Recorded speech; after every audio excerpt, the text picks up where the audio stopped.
గిరిజనులతో బెల్లం వ్యాపారం చేయిస్తూ మామూళ్లు వసూలు చేస్తున్నాడు ఓ SI. Mahabubabad railway station RPF SI 3 నెలల క్రితం గిరిజనులు పశువుల దానా కోసం ఆంధ్ర నుంచి 5 కిలోల బెల్లం తీసుకొని తెస్తుండగా రైలులో పట్టుబడ్డారు. అప్పుడు ఎస్ఐ వారిని వదిలివేసి ఇలా కేజీలలో కాదు క్వింటాలలో చేస్తే మంచి లాభాలొస్తాయని, తనకు కూడా మామూలు ఇవ్వాలని డీల్ కుదుర్చుకున్నాడు. అనుకున్న విధంగా డబ్బులు తీసుకుంటున్నాడు. గిరిజనులు బెల్లం తేవడం మానేయడంతో ఎస్ఐ వారిని మందలించి మళ్లీ బెల్లం కొనుగోలుకు పంపాడు. బెల్లం తీసుకొని వస్తుండగా పట్టుకొని చితకబాదాడు. గిరిజనులు తమకు ఎస్ఐ నుండి రక్షణ కల్పించాలని కోరుతూ జిల్లా కలెక్టర్ కార్యాలయంలో ఫిర్యాదు చేశారు. ఇక ఇదే అంశంపై మరింత సమాచారం మా ప్రతినిధి యశ్వంత్ అందిస్తారు. కేంద్రంలోని ఆర్పీఎఫ్ ఎస్ఐ వివాదం ఇప్పుడు జిల్లాలో సంచలనంగా మారింది. ఇటు గిరిజనులు తనలో ఎస్ఐ వేధిస్తున్నాడు, బెల్లం వ్యాపారం చేయాలని కూడా ఇబ్బందులు పెడుతున్నారు, మామూలు కూడా లక్షలాది రూపాయలు ఇవ్వాలని హింసిస్తున్నారని కూడా కొంతమంది గిరిజనులు, జిల్లాకు సంబంధించిన కొంతమంది గిరిజనులు ఈరోజు జిల్లా కలెక్టర్ కార్యాలయానికి వచ్చి రిటర్న్గా కూడా ఫిర్యాదు చేస్తున్నారు. అసలు గిరిజనులకు ఎస్ఐకి మధ్య ఎందుకు పంచాయతీ వస్తుంది, అసలు ఎస్ఐ వాళ్ళని ఎందుకు ఏ రీతిలో ఇబ్బంది పెడుతున్నారు, నిజంగా ఎస్ఐ ఇబ్బంది పెడుతున్నారా లేరా అని వాళ్ళని అడిగి తెలుసుకుందాం. సమస్య గురించి చెప్పండి, అసలు ఏం జరిగింది, మీరు ఎందుకు వచ్చారు కలెక్టర్ ఆఫీస్కు? మేము ఒక 10 కిలోలు పశువులకు తెచ్చుకున్నాను. నేను తెచ్చుకుంటే దాన్ని పట్టుకొని ఏం చేస్తాడంటే ఆయన మళ్ళీ మా తమ్ముడు ఉన్నాడు సార్, ఆయన మీద కూడా కేసు పెట్టిండు సార్.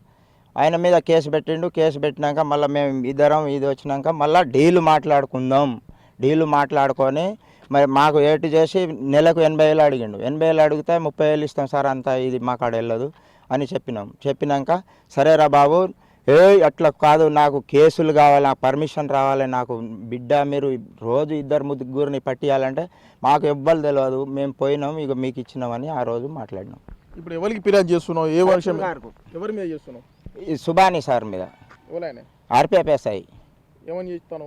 ఏమని అంటే మా అక్రమ కేసులు కొట్టుడు అంత ఏంది, మేమన్నా లోడ్లు దింపుకున్నాం, మేము తెచ్చుకున్నదే ఇప్పుడు 10 కేజీల మీద మాకు దెబ్బలు.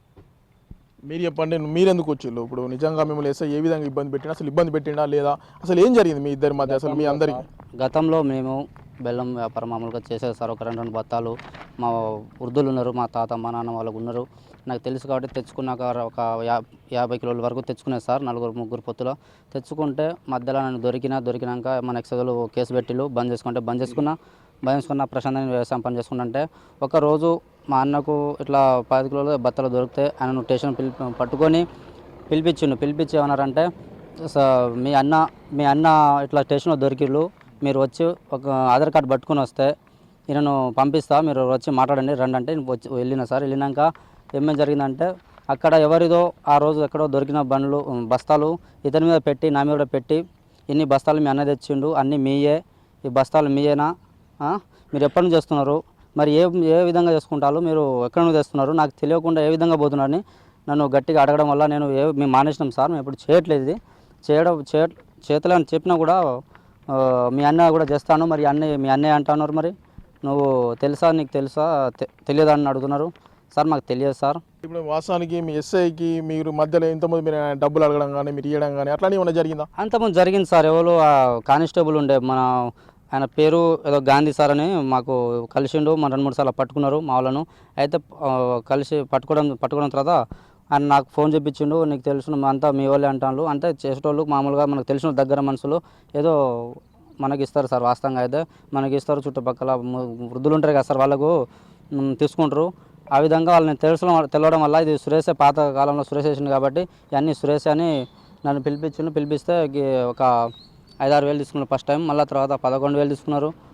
అప్పుడప్పుడు ఇట్లా తీసుకొని వెళ్ళడం జరుగుతుంది సార్. ఎట్లాంటి ఇబ్బందులు పెడుతున్నాడు ఇప్పుడు మిమ్మల్ని ఎస్ఐని? ఎట్లాంటి ఇబ్బందులు పెడుతున్నాడు? ఇప్పుడు ఎవరు వెళ్తున్నారు సార్, చాలా మంది చేసుకుంటారు, వాళ్ళకి అందరూ చెప్పిండు మీరు చేసుకోండి, నాకు ఇచ్చుకోండి అని చెప్పిండు సార్. మళ్ళీ ఎవరు దొరికినా కొట్టి వాని పేరు డీలు నెలకు పంపాలని బాగా ఇబ్బంది పెడుతున్నారు సార్. ఎవరు దొరికినా మీరు మొత్తం వ్యాపారం మొత్తం బంద్ చేసి వ్యాపారం కొనసాగుతుందా? వ్యాపారం బంద్ చేసినాం సార్. మధ్య ఇదేనే పంపించాను సార్. పొరగాలో చెప్పి ఈ సమోసాలు అమ్ముకునేటోళ్ళు, గుడాలు అమ్ముకునేటోళ్ళు ఉన్నారు సార్, వాళ్ళకు చెప్పి ఈయనే పంపిస్తాను. వాళ్ళు బండ్లు ఆపుకుంటారట, వాళ్ళు ఎవరు చేసినా మా పేరే బనేస్తాను సార్. మీరు చెప్పండి, అసలు ఎందుకు వచ్చినావు కలెక్టర్ ఆఫీస్కు? ఎందుకు మీరు ఎస్ఐ మీద ఎందుకు ఫిర్యాదు చేస్తున్నారు? సార్ నైటు మా తమ్ముడు భానోత్ మోహన్ అనేసి అది వెళ్ళాడంట, నాకు తెలియదు. నైట్ ఘోరంగా కొట్టేసి కేసముద్రం పిఎస్లో చెప్పిండు సార్, ఏదో కేసు అని చెప్పేసి నాకు పొద్దున మార్నింగ్ ఫోన్ చేసి నేను వెళ్ళాను. అది తెలియదు, ఎస్ఐ అంట, మహబూబాబాద్ ఎస్ఐ, నాకు తెలియదు. అతను ఘోరంగా కొట్టాడంట. నేను పోయి ఫోన్ చేశాను, నాకు ఫోన్ చేస్తే నేను కేసముద్రం పిఎస్కి వెళ్ళా సార్. కేసముద్రం పిఎస్ ఘోరంగా దెబ్బలు ఉన్నాయి సార్ వానికి. ఎందుకు వచ్చినావు కలెక్టర్ ఆఫీస్కు? నేను కలెక్టర్ గారి ఫిర్యాదు చేయడానికి ఏ రకంగా కొట్టాడు అనేసి ఫిర్యాదు చేయడానికి వచ్చాను సార్. మాకు బర్రెలు ఉన్నాయి సార్, 6 బర్రెలు ఉన్నాయి. పాలిస్తలే, వాటి కోసం నేను 20 కేజీలు తీసుకొచ్చిన సార్. పోయి ఒంగులో పోయి తీసుకొచ్చిన. ఇసుకపోయినప్పుడు ఎందుకురా గిన్ని కొన్ని ఎందుకు తెస్తారా, మీకు హనివరా నేను ఉంటా, మీరు కొన్ని క్వింటల్ కొద్దిగా తెచ్చుకొని చెప్పండి చేసుకోండి అన్నాడు సార్. అట్లా బస్సులు దొరికినాయి. సారే పంపించండు. మళ్ళీ ఇక్కడ ఉన్నామంటే సార్ మేము విజయవాడ దాటినాం, మాకు సార్ ఫోన్ చేసుకుంటానే ఇక్కడ దాకా వచ్చారు. సారే పంపించండు. మాకు సారే ఒక బత్త 2 బత్తలు కదా, గిన్ని దూరం వెళ్తారు, ఒక బస్సులో 2 బస్సులు మీకు లాభం అదే వస్తుంది, కొన్ని క్వింటల్ కొద్దిగా వేసుకోండి, నేను ఉంటా ప్లాట్ఫామ్లో దింపుకొని అని సారే పంపించి సారే బస్సులు దింపించుకోండి, మీరు ఎవరు ఉన్నారని స్టేషన్లో తీసుకుపోయి సార్ కెమెరా బంద్ చేసి బాగా కొట్టుడు, మీరు బెల్లం చేస్తున్నారు, దాంట్లో గంజాయి కూడా ఉన్నది, గంజాయి కూడా చేస్తున్నారు, మీరు ఎవరు ఉన్నారు మీ బ్యాచ్ అంతా అందరు రమ్మంటారు సార్. దెబ్బ కొట్టుడు సార్, మొన్న నాకు కొడతా సార్, నాకు ఆపరేషన్ అయింది, నాకు ఇక్కడ రాడు ఉంది ఆపరేషన్, మొన్న కొడితే దెబ్బలు అసలు నరాలు బాగా లీక్ అయింది సార్. అందరికీ బాగా కొడతా ఉండే. ఏమంటే సిసి కెమెరా మీరు చేస్తారు, సిసి కెమెరా మీకు కొట్టాలంటే అట్లా కాదురా, సిసి కెమెరా బంద్ చేసి కొడతానా, మీకు కొట్టాలంటే సింపుల్ కాదు, నేను అన్ని తెగించి ఉన్నా, నేను నాకు ఎవరు ఏం చేయరు, మీ ఎమ్మెల్యే శంకర్ నాకైనా, మురళీ నాకైనా, ఈ ఎస్పీ అయినా ఎవరైనా నాకేం చేయలేదు సార్. నాకు డైరెక్ట్ ఇట్లా చెప్పిన, లోపల కెమెరా ఉన్నది. మొన్న 8 బస్సులు తెచ్చినా సార్. సుబాని సార్, ఎస్ఐ గారు, ఆర్పిఎస్ఐ సుబాని సార్ అనే పేరు. మొన్న నేను 10 బస్తాలు తెచ్చినా సార్. దాంట్లో 4 బస్తాల మన రూరల్ పొలిటీషన్లో ఒక చెప్పాను, మిగతా 6 దీంట్లో ఉన్నాయి సార్. మిగతా మరి 8 బస్తాలు మరి దాంట్లో చెప్పిన మీద కేసు చెప్పాను కదా అంటే, నీకెందుకు నేను ఇక్కడి నుంచి చూసుకుంటా అని బాగా కొట్టుడు సార్. ఇంత మా తమ్ముడు వాళ్ళకి నేను కుళ్ళకు పంపించిన, వాళ్ళకు కూడా ఘోరం కట్టింది సార్ దెబ్బలు. ఇది దానికి ఏదైతే మేము మా పశువుల కోసము మేము దాన కోసము బెల్లం తెచ్చుకుంటున్నాం, ఈ నేపథ్యంలో ఆర్పీఎఫ్ ఎస్ఏ సంబంధించి సుబానే ఎవరైతే ఉన్నారో ఆయన మమ్మల్ని వ్యాపారం చేసుకోండి, 1-2 బస్సాలు కాదని ఎవరైతున్నాడు మమ్మల్ని ఇబ్బంది పెడుతున్నాడు, మేము వ్యాపారం చేసుకునే ప్రయత్నం చేస్తున్నాం, మమ్మల్ని పట్టుకొని కొడుతున్నారు, చిత్రహింసలు పెడుతున్నారు అని కూడా గిరిజనులు ఆరోపిస్తున్నారు. ఇప్పటికైనా మాకు ఆ ఎస్ఐ నుండి రక్షణ కల్పించాలని కూడా ఇక్కడ ప్రధానంగా గిరిజనుల డిమాండ్ వినిపిస్తున్న పరిస్థితి కనబడుతుంది. వీడియో జర్నలిస్ట్ వీరేందర్తో యశ్వంత్, బిగ్ టీవీ, మహబూబాబాద్ నుండి.